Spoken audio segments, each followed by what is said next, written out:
क्या आप अपनी शादी नाइटी पहन के करेंगे? क्या किसी की शादी में आप स्विमिंग कॉस्ट्यूम पहन के जाएंगे? बारात में स्विमिंग कॉस्ट्यूम पहन के नाचेंगे? नहीं ना। फिर कृति सेनन आपने ये क्या किया?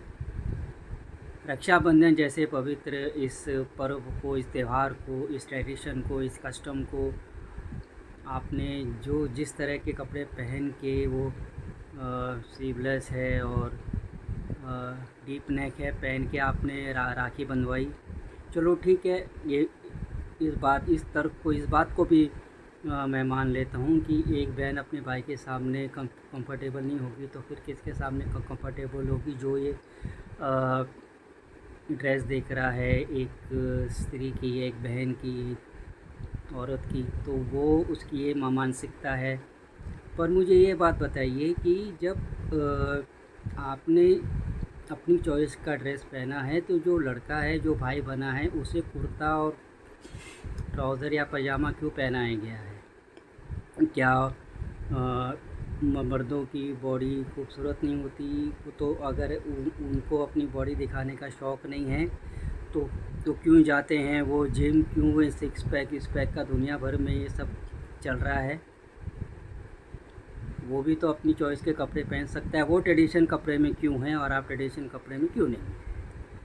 खैर, आप एक्ट्रेस हैं, आप कलाकार हैं, आपको पैसे मिले, जो कपड़े मिले आपने पहन लिए, कर लिए, आपने ये सोचा नहीं कि इसका क्या इम्पैक्ट हो सकता है। आप पढ़ी लिखी हैं, शायद आप अपने घर में अगर आपने किसी भाई को या किसी को राखी बांधी है तो फिर आपने एकदम इस तरह से बांधी है तो आप प्राइवेट में करती थी। इस त्यौहार का, इस पर्व का, इस सेलिब्रेशन का, इस ट्रेडिशन कस्टम का अपमान आप प्राइवेट में करती रहेंगी अपने घर में, अभी आप पब्लिक के सामने कर रही हैं। चलो, मैं सारी तर्क मान लेता हूँ, लेकिन मेरा ये तर्क है कि जब आपने ओपन कपड़े पहने जैसा कि पहने का, तो फिर क्यों इसने भाई ने ट्रेडिशनल कुर्ता और वो क्यों पहना है? ये दोहरी मानसिकता, ये डबल स्टैंडर्ड क्यों? चलो, इसको भी मान लेता हूँ कि आपने अपने भाई की जगह, उस ऐड में दिखाया गया है कि भाई की जगह वो पेट को राखी बांधती है, उसकी चॉइस है, उसको पेट ज़्यादा प्रिय है, डॉगी है, वो ज़्यादा प्रिय है। मुझे भी कुत्ते बहुत पसंद है, वो ज़्यादा प्रिय है, उसको पहले राखी बांध दी और भाई को उसके बाद में उन्होंने उस ऐड में दिखाया गया जीवा की राखी बांधी है, क्योंकि ये ऐड पेट डॉग के प्रोडक्ट का ऐड है। जीवा ने जो ऐड बनाया है, इसने राखी रक्षाबंधन के ऐड लेके एक पेट डॉग का ऐड बनाया है और उसको कमर्शलाइज़ किया है, एक्सप्लॉइट किया है रक्षाबंधन जैसे पवित्र पर्व को। हर जगह ऐसा क्यों होता है कि एक हिंदू पर्व, एक हिंदू सेलिब्रेशन को, त्यौहार को, पर्व को, ट्रेडिशन को, कस्टम का इस तरह से मजाक बनाया गया? पहले भी ऐसे उल्टे सीधे भद्दा, बेहुदा और इंसल्टिंग ऐड आ चुके हैं। अब ये भी एक इंसल्टिंग ऐड है। आप ये जो स्यूडो इंटेलेक्चुअल्स होते हैं ना, क्या कहते हैं उनको, बुद्धिजीवी होते हैं, ये जो इस कुछ बुद्धिजीवी ऐसे हैं जो बुद्धिहीन होते हैं। वो उनको आधा दिखाई देता है, आधा उनको दिखाई नहीं देता है। एक हिंदू ही धर्म ऐसा है, हिंदू ही रिलीजन ऐसा है, मैं तो ये कहता हूँ कि हिंदुइज़्म ऐसा है जिसमें ओपन है, टॉलरेट हम लोग ज़्यादा करते हैं। इसका मतलब आप जो मर्जी आए दिखा सकते हो, ऐसा नहीं चलता है। अभी आप कोई इस्लाम के, मुस्लिम त्यौहार पर या किसी क्रिश्चियन के त्यौहार पर या किसी यहूदी के त्यौहार पर या किसी पारसी के त्यौहार पर इस तरह का कोई मजाक करके देखिए, फिर उसके बाद देखिए कि क्या होता है, कहाँ जाता है टॉलरेंस और पेशेंस। देखना,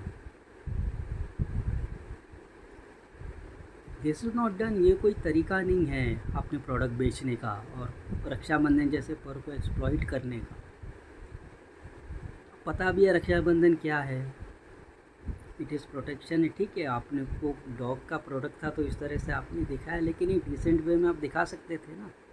वैसा अगर आपने एक जगह आप लड़की जो है, जो बहन है, जो फीमेल है, जो औरत है, वो अपने मर्ज़ी से कपड़े पहन सकती है, तो लड़के को क्यों ट्रेडिशनल ड्रेस पहनाया आपने? हाँ, इसके बारे में कोई ज़्यादा बोलता नहीं है, क्यों? थाईलैंड में हाथी है, एलिफेंट, वो बहुत सीक्रेट है, बहुत पवित्र है। कोई वहाँ पे जाके उसको अगर छेड़ देता है या कुछ करता है तो उसको सीधा उठा के जेल में डाल दिया जाता है। और थाईलैंड में लोग किसके लिए जाते हैं और बैंकॉक और पटाया में क्या होता है ये आप सब जानते हैं, लेकिन वहाँ पे एक सेट सिस्टम है। यहाँ पर जिसकी जो मर्जी आए करता है।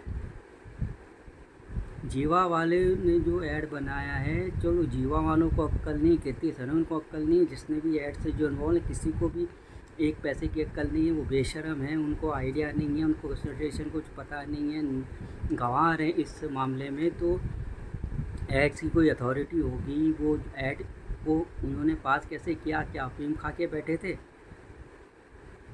तो कल को कोई कुछ भी ऐड बना देगा और पास हो जाएगा। What is this?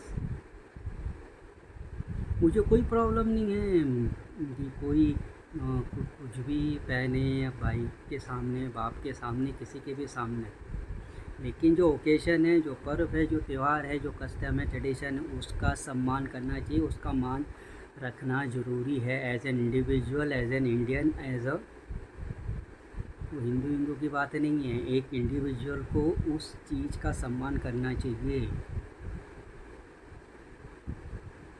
जैसे कि कोई मुसलमान हिंदू के पर्व का, हिंदू के त्यौहार का सम्मान अगर करता है, तो वैसे हिंदू का भी धर्म है कि वो उनके भी त्यौहार है, उसका सम्मान करना चाहिए। मुझे कोई ऐसा झंडा नहीं काटना है। मेरी आपत्ति है इस दो बुली नीति से, दो बुली सोच से, और ये जो फेक, गलत, रॉन्ग फेमिनिज़म है, इसके खिलाफ मैं बोल रहा हूँ। ये फेक फेमिनिज़म है, ये गलत है। आप बताइए, आपको मैं जो कह रहा हूँ आप उस बात से कितने सहमत हैं? कमेंट करिए और हमारा चैनल फॉलो करिए, हमें सपोर्ट करिए। तब तक के लिए मैं आपका विशाल वर्मा आपसे इजाज़त चाहूँगा। फिर मिलेंगे अगले वीडियो में। तब तक के लिए खुश रहे, आबाद रहे, अपना ख्याल रखें और अपनों का ख्याल रखें। जय हिंद, जय भारत।